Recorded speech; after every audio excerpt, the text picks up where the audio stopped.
Dans la Bible, il y a des trésors et des trésors à n'en plus finir. Et aujourd'hui, si tu es chrétien, disciple de Jésus, que tu es né de nouveau et que tu as l'assurance de ton salut, la vie éternelle avec Christ, j'aimerais te poser cette question. As-tu trouvé véritablement ton trésor? Quand je dis ton trésor, ça veut dire le trésor que Jésus a préparé pour toi.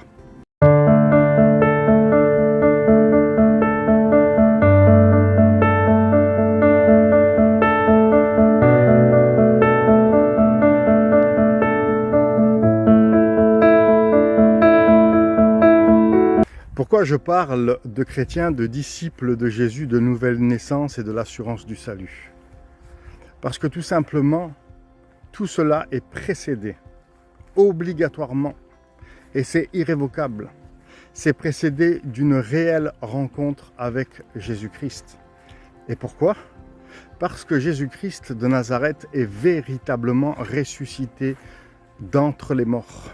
Donc celle qui rencontre Jésus-Christ de Nazareth, obligatoirement, il va y avoir un processus de se repentir, un processus d'une nouvelle naissance et un processus que Jésus devient toute sa vie. Bien sûr, il y a de l'équilibre, il y a la famille, il y a les enfants, mais ce n'est pas le sujet d'aujourd'hui. Mais Jésus devient le trésor. Mais non seulement Jésus devient le trésor de nos vies, de nos maisons, de nos foyers, de nos couples, de nos enfants, mais Jésus aussi a préparé un trésor. Et c'est de ce trésor-là aujourd'hui que je veux te parler. Bonjour et bienvenue sur Bâtir avec Claude, foi et business, certifié Total Impact Fadler Célestin. Et aujourd'hui, je te remercie d'être encore là avec moi pour ce partage, ce temps d'édification, ce temps d'encouragement et de réalité que nous devons saisir sur le thème que nous sommes, que tu es, porteur et porteuse d'onction. Alors peut-être aujourd'hui tu me diras, c'est bien beau ce que tu me dis Claude, mais moi je ne sais pas ce que ça veut dire porteuse ou porteuse d'onction, je ne comprends pas ce langage-là. Laisse-moi te dire que ce langage il est simple et que je vais te l'expliquer. Dès l'instant où c'est que tu rencontres Jésus, comme je l'ai dit précédemment, avec tout le processus qui s'enclenche et que tu as l'assurance que tu es sauvé pour l'éternité et que la présence de Dieu est ton lot de tous les jours, alors à partir de ce moment-là, la responsabilité du disciple de Christ est de chercher Dieu pour savoir quel est le plan de Dieu pour sa vie. Quel est l'appel que tu as reçu de Dieu sur ta vie? Et c'est à partir de là que dès l'instant où c'est que tu vas être conscient et que tu vas réaliser et que tu vas rentrer dans ton appel tel qu'il soit, que l'onction de Dieu va se manifester en toi et que tu vas devenir porteur et porteuse d'onction. Il y a l'appel de Dieu selon les 5 ministères dont l'apôtre Paul précise. Et il y a aussi l'appel de Dieu dans l'entrepreneuriat. Il y a l'appel de Dieu dans la mission. Il y a l'appel de Dieu dans l'intercession, dans une église locale. Il y a l'appel de Dieu en faveur des enfants. Il y a beaucoup d'appels de Dieu. Ne réduisons pas l'appel de Dieu uniquement aux 5 ministères que Dieu a donnés pour l'Église. Ces 5 ministères que Dieu a donnés pour l'Église, c'est pour la croissance de l'Église, l'édification de l'Église, et pour que l'Église connaisse la parole de Dieu et connaisse Christ tel qu'il est vraiment. Mais à cela, par la suite, s'ajoute tout ce que je viens d'énumérer et la liste n'est pas finie. Et c'est pour ça qu'il est important de comprendre, de réaliser l'onction que Dieu a mis sur chacune de nos vies pour marcher en conséquence, pour servir en conséquence. Et même dans les tâches, même dans les services, même dans les talents d'une église locale, nous devons servir avec l'onction. Oui, avec l'onction. Il n'y a pas de service dans l'église qui se fait sans onction. Tous les services, même la technique, tous les services de l'église pour que la maison de Dieu soit tenue en ordre propre, tout se fait avec l'onction. Parce que même dans ces moments-là, nous sommes des porteurs de vie les uns envers les autres pour nous édifier, pour nous encourager, pour prier les uns pour les autres, etc., etc. Soutenir, aider un frère, une sœur dans la prière, être là pour lui, pour elle, pour un couple. Donc nous sommes tous des porteurs et porteuses d'onction et il n'y a aucune négligence à avoir dans tout ce qui se fait dans l'Église et dans tout ce qui se fait hors de l'Église pour le service de Dieu et dans tout ce qui se fait dans notre foyer, dans notre famille pour le Seigneur. Il n'y a rien à négliger. Tout est important aux yeux de Dieu. Souviens-toi de ce qui est écrit dans la parole de Dieu quand Josué dit « Moi et ma maison, nous servirons l'Éternel ». C'est riche, c'est puissant ce verset. Josué avait compris son onction, avait compris sa mission. Si tu comprends l'onction que Dieu a mis sur toi, que tu la réalises, alors forcément tu as compris ta mission.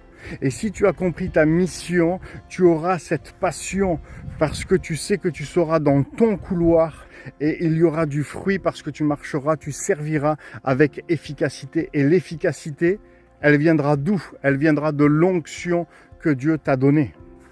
Permets-moi de te dire aujourd'hui, ne sers pas parce qu'il faut servir. Ne sers pas comme ça parce que tu es un chrétien et parce que chaque chrétien doit servir Dieu là où il se trouve et même dans la maison de Dieu. Non, non, non. Il est préférable que tu prennes un temps d'arrêt. Il est préférable que tu te mettes devant le trône de la grâce de Dieu et que tu demandes à Dieu qu'il te révèle ce pourquoi il t'a créé. Qu'il te révèle l'onction que tu as reçue en vue du service qu'il t'a donné. Et qu'il te révèle justement cette vision. Un chrétien, c'est un chrétien qui marche avec une onction, une vision, une passion, et c'est là qu'il y a les fruits. Et quand on regarde l'histoire de l'Église, quand on regarde et qu'on lit la parole de Dieu, quand on regarde des biographies à l'origine des hommes qui ont été utilisés par Dieu, des femmes qui ont été utilisées par Dieu, peu importe le domaine, peu importe la sphère, c'est qu'au départ, ils ont compris l'onction qu'ils avaient reçue, ils avaient réalisé l'appel qu'ils avaient reçu et de suite ils se sont mis dans le couloir où Dieu les voulait. Et là, ça a fait toute la différence. Alors fais pareil, ne perds plus ton temps à servir comme cela. Cherche Dieu. Mets-toi à genoux, cherche Dieu et il va te révéler ce à quoi il t'a appelé et rentre dans le couloir qu'il te montrera. Rentre dans cette mission qu'il t'a préparée et sers avec l'onction. Rappelle-toi aussi que quand Dieu utilise quelqu'un avec l'onction qu'il a mis sur cette personne, ça ne sera jamais sans les fruits de l'esprit. Ça veut dire que il y a un temps où c'est que le Seigneur va te former. Il y a un temps où c'est que le Seigneur, par toutes sortes de situations, d'épreuves, de circonstances, le Seigneur va développer en toi les fruits de l'esprit. Pour certains, ça prend du temps, pour d'autres, ça va plus vite, ok? Mais en tout cas, l'onction de ce que Dieu t'a appelé à faire ne se fera jamais sans la maturité des fruits de l'esprit. Et cela, c'est très important. Parce que si quelqu'un sert avec l'onction, mais qui n'a pas les fruits de l'esprit, qui sont venus à maturité, forcément, ça ne fonctionnera pas. Forcément, il risque d'y avoir des travers, etc., etc.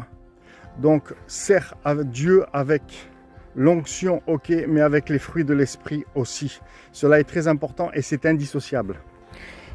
Aujourd'hui, j'ai traité le sujet de l'onction individuelle avec des éléments qui ont pris quelques minutes. Mais nous savons que pour traiter ce sujet-là qui est très très vaste et qui demande beaucoup plus de temps, ce n'est pas en faisant une vidéo de 10-12 minutes, ça prendrait beaucoup plus de temps. Cependant, si cette vidéo t'a interpellé, t'a touché et que tu désirerais en savoir plus sur l'onction, mais peut-être dans une autre dimension, alors écris-le dans les commentaires. Et la semaine prochaine, je ferai une autre vidéo sur le sujet demandé. Et si cette vidéo t'a interpellé, parlé et que Dieu l'a utilisé pour impacter ton cœur et pour te révéler des choses, pour te parler directement, alors n'hésite pas à réserver ton entretien. Mes informations sont dans la description ci-dessous, il ne manque rien. Alors, n'attends pas plus longtemps, je t'attends, je te dis à très vite dans les prochains jours qui arrivent, demeure béni et à plus tard.